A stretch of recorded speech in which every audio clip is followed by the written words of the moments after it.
Do you ever look at the top performers in your class and wonder what is the secret behind their high performance? Well, in this video, we will outline the 4 vital factors that can accelerate your academic success by helping you consistently achieve a peak performance state. But beware, this is not an easy fix. Getting to peak performance requires consistent efforts to build sustainable habits that slowly work to increase wellness. While it's important to have good study habits and manage your time well, what distinguishes top performers from the rest of us is their ability to create systems for each of these factors so they can easily achieve peak performance consistently.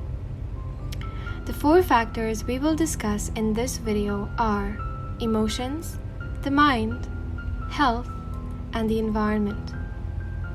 Firstly, let us explore emotions. Very often, the worry of pending work looms over us. Yet, when we sit down to study, we find our minds drifting off. The feeling of, I don't want to work on this right now, makes us disengaged. Sometimes, we may not want to work because of emotions like boredom, anger, depression, sadness, or excitement about some other life event, circumstance, or thing. These emotions seep into our present experience, making us ruminate instead of being mindful. They make us agitated, like an itch needing to be scratched, and they have the power to slow down our progress significantly, or even stop us entirely. Common symptoms are easily becoming distracted, unfocused, and unmotivated. Because of external pressure from examination schedules and your teachers, you may want an immediate fix for dealing with these emotions.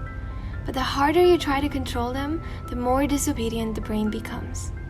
Instead, know that it is okay, an inherent part of being human, to worry and become consumed by emotions. Do not beat yourself up because self-depreciation, disappointment, and regret are also potentially powerful emotions that can pull you down even further. Step 1 is to be kind to yourself. We all want to be good students, and no one wants to go down the slippery road that traps us in negative cycles.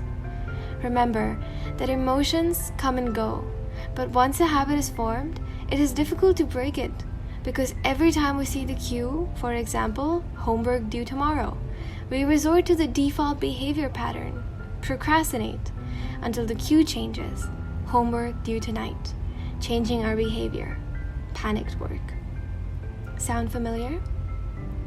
In order to protect ourselves from such cycles of procrastination, we can work on improving our mood through something as simple as body language. For instance, remember a day when you felt you were in a flow state, when you could study with ease and such excellent focus that you knew you would remember everything? You probably walked with your head held high, shoulders rolled back. When you sat down to study, you were at peace, sitting upright at a desk with a clear focus. But now, think back to a day when you felt sad. Can you feel your shoulders slump and head bow down as you walk across the school corridor? Can you feel yourself drag your feet on the floor? But have you ever thought of the reverse? Can changing one's body language influence one's emotions? You would be surprised to realize just how powerful our body language truly is. In her TED Talk, Amy Cuddy actually declares that body language may shape who we are. You can watch it from the link in the description below. But here are some insights from different studies on body language.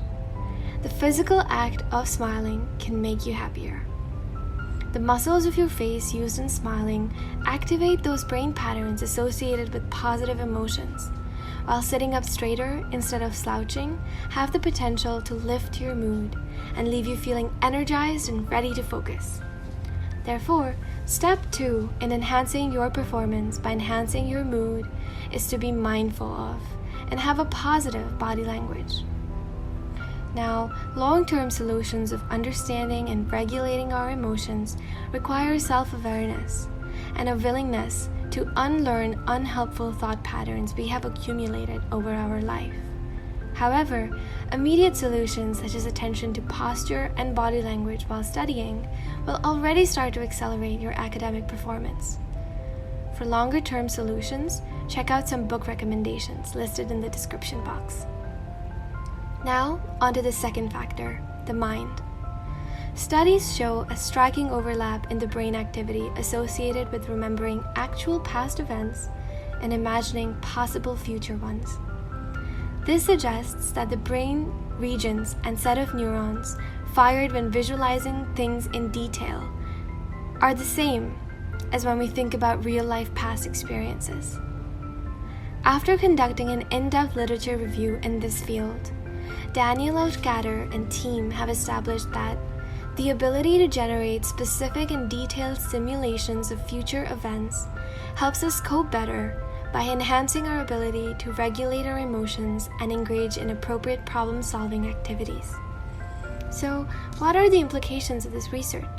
How can we use it to improve our academic performance?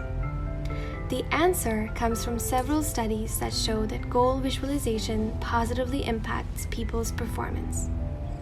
You can use this potential of the brain by visualizing your academic goals in terms of real experiences.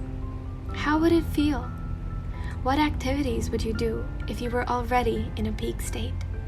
What events, feelings, or observations would you experience when you realize your goal? With enough practice, you can train your mind to be in such a state of positive thinking. The third factor is once again quite complicated: health. Can you recall a day when you were not feeling well? Perhaps you didn't have a good night's sleep and couldn't focus at all in class during the next day. Or perhaps you had a stomachache after eating junk food. No matter how hard you try to shake it away, the feeling of unease and unhappiness just stayed with you, forcing you to quit studying for the day. Why do we fall ill? And why does even a minor health issue produce enough discomfort to make us unable to reach the flow state while studying? A holistic model of health known as the biopsychosocial model proposes that biological, psychological, and social factors all interact with each other over time to produce well-being, or the lack of it.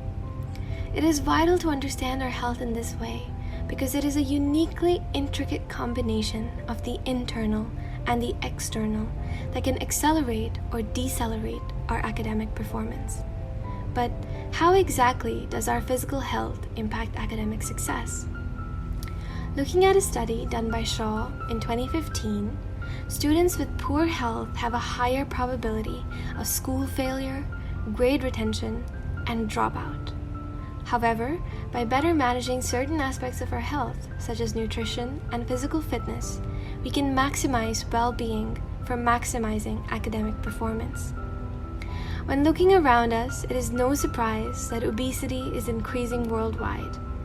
This is because foods rich in sodium, low in protein, and high in fats are very easily available and very inexpensive.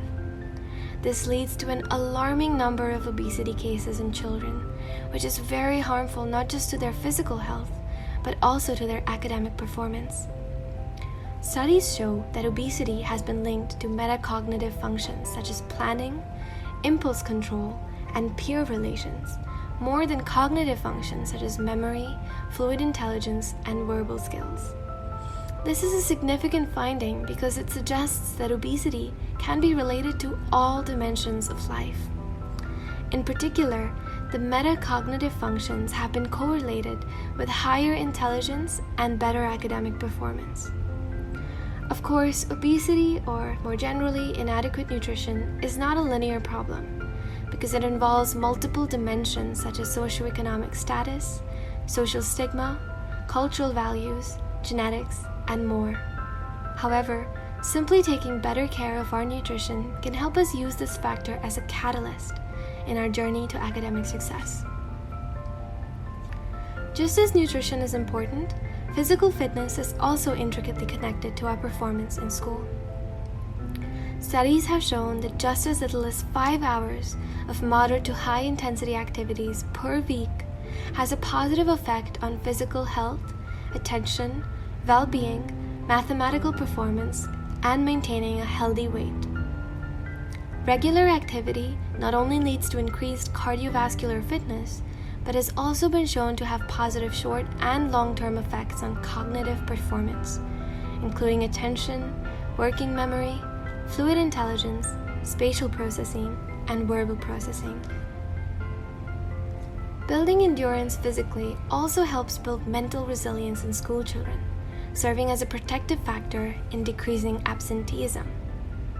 This is why we must explore how to better manage our health and well-being by consuming a nutritious diet, getting adequate exercise, and high-quality sleep.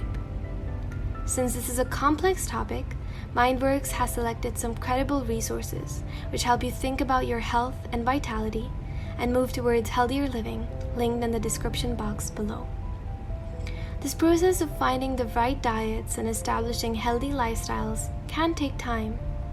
Moreover, since this field of knowledge is ever-changing, scientists uncover new information about diets, exercise, and health all the time.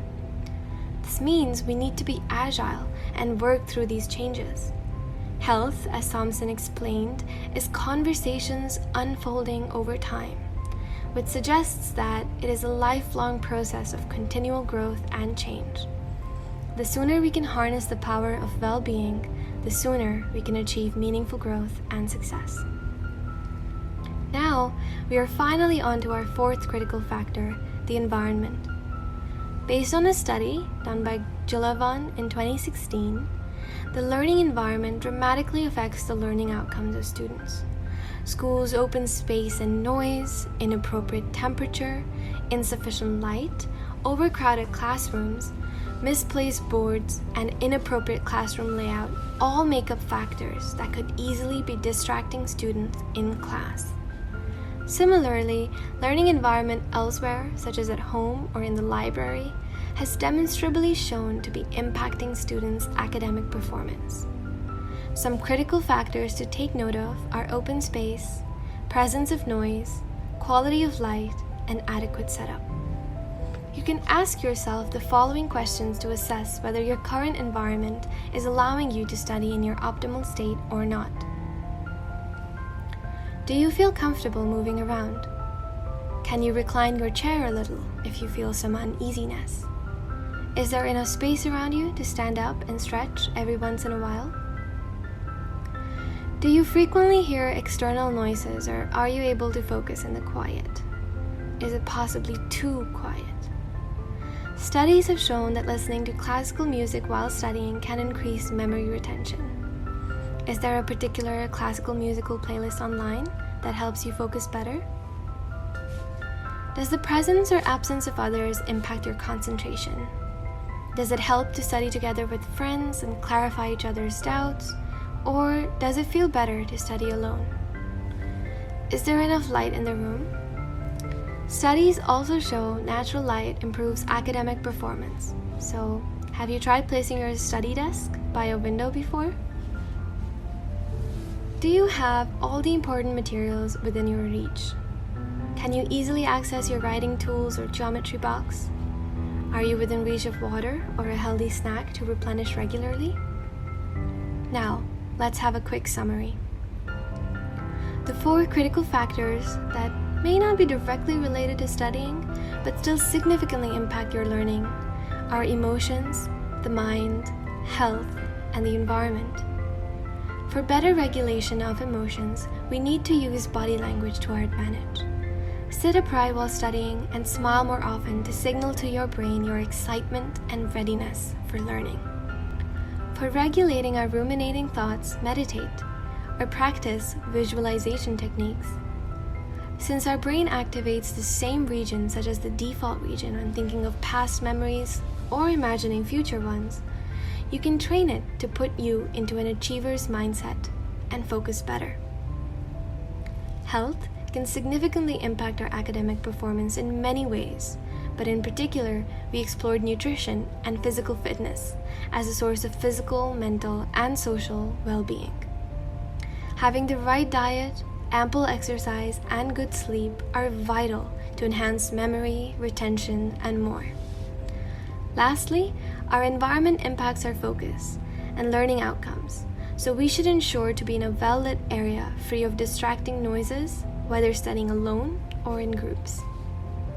You can slowly begin to tweak your lifestyle in the domains of regulating emotions, controlling your mind, attaining your best health, and designing the optimal study environment to accelerate your academic success. Lastly, here is a bonus factor. Getting private tuition is the most reliable way of accelerating your academic performance.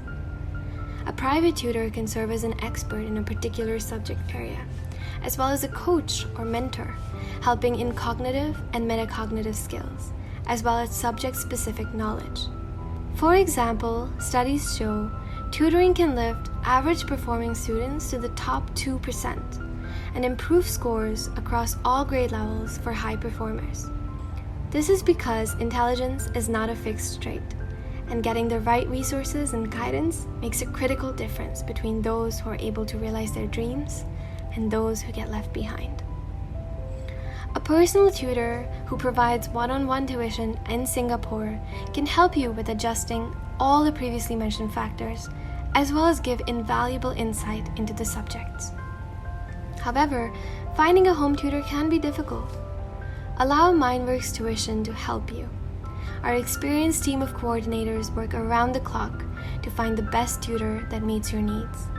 Click the first link in the description and request a tutor now.